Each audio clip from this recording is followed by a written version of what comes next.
You can retire on a cruise ship and do it for dirt cheap. Or so they say. Let's crunch some numbers and see what it really costs.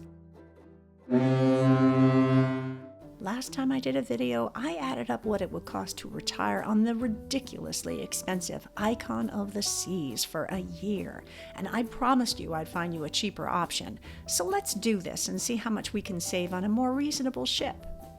I'm going to do my departure port out of Miami again, just to keep it as similar to what we did with the Icon, so you'll really see the price cut.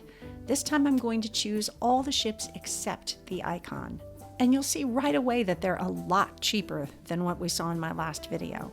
Much relief, right? I'm seeing that the Freedom of the Seas is a good choice. I'm really liking these prices, so now I'll just focus on that one. I'm going to cover the same time span that we did last time, so it will be at the end of January that I'll start and then make it through the end of April. Once again, you'll see there's lots of options for cabins, but just so that we're comparing apples to apples, I'm going to stick with an interior cabin like we did for the Icon. When you come to the point that you're asked whether you want to let Royal Caribbean choose your cabin for you, I always go with the option of choosing my own cabin, just because I like to try to stay in the same cabin for as long as I can when I book back-to-back cruises like this. One cool thing about the Freedom of the Seas is that you'll see they have some interior cabins that actually have a window that overlooks the promenade, and they're not much more than the standard interior cabins. But I'm just going to go with the cheapest cabins this time. When you get your first total, remember to use this number, not the subtotal, because you'll have to pay some additional fees and taxes. And please remember that this does not include gratuities. I'll add those in later. On Royal Caribbean, they'll tack on $18 per person per day for gratuities. And since I'm assuming for these purposes that you're retiring with someone, I'll be giving you the cost for retiring for 2 people, not 1. I promise to do a future video for a solo traveler retirement because some ships have some great options for solo travelers. I personally prefer NCL for solo traveling. How about you? Let me know in the comments below. For this leg of your retirement, you'll be retiring between Western and Eastern Caribbean itineraries. So it will be very similar to what I showed you with my video about retiring on the Icon. That said, if you really do this for a full year on the Freedom of the Seas, you will see a little more variety because it will be going to the Southern Caribbean too in the months prior to this particular leg of your retirement. And for a short while, it will even use Fort Lauderdale as a departure port. This is an older ship, first launched in 2005 and refurbished in 2015, and they tend to move older ships around quite a bit.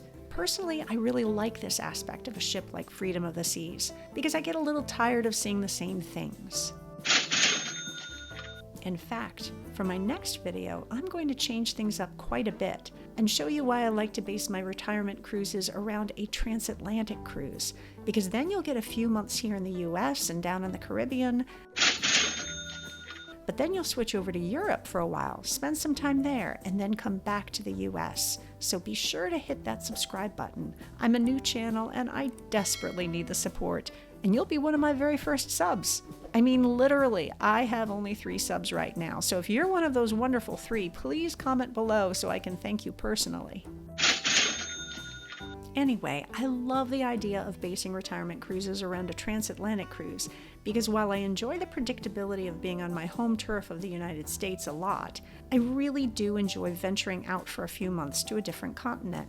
This is also why I don't like the idea of doing one of those set-in-stone world cruises that you see cruise lines pushing so much these days on social media.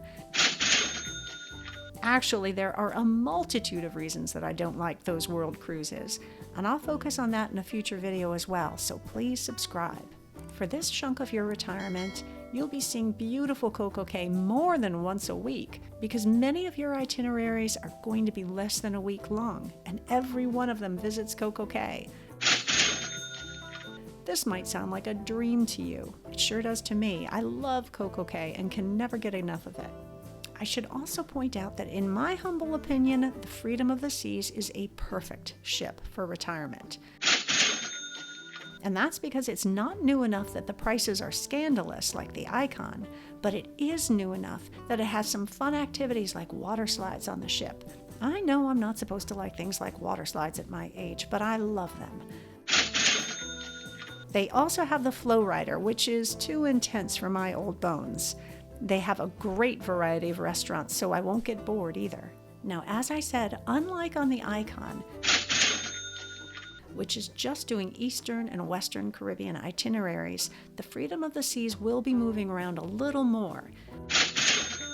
But the total I'll give you today is still a pretty good estimate for a year because when you book this far in advance, the prices per day aren't going to vary too widely. Yes, you will see some seasonal differences, and you'll also see that when you go to certain ports, it might be more expensive because of the port fees. Also, if the Freedom of the Seas happen to be changing to a departure port that doesn't offer a ton of cruises, I've noticed that cruise lines will charge you more because they know that people don't have a lot of other options. But around the time of this leg of our retirement, the Freedom will only be in Florida, so the prices aren't going to vary too much. Also, keep in mind that prices are always changing, and I'm not including insurance of any kind, so you'll definitely want to look into that. And I'm going bare bones on this, and that means no drink package and no specialty dining. But you know I'm going to need some margaritas by the pool and at least a few visits to Azumi because I love their sushi, and that's going to be extra. So that brings us to a grand total of $25,359.46 for 13 weeks of retirement on the Freedom of the Seas. Multiply that by 4 to get a full year estimate, and we're now at $101,437.84.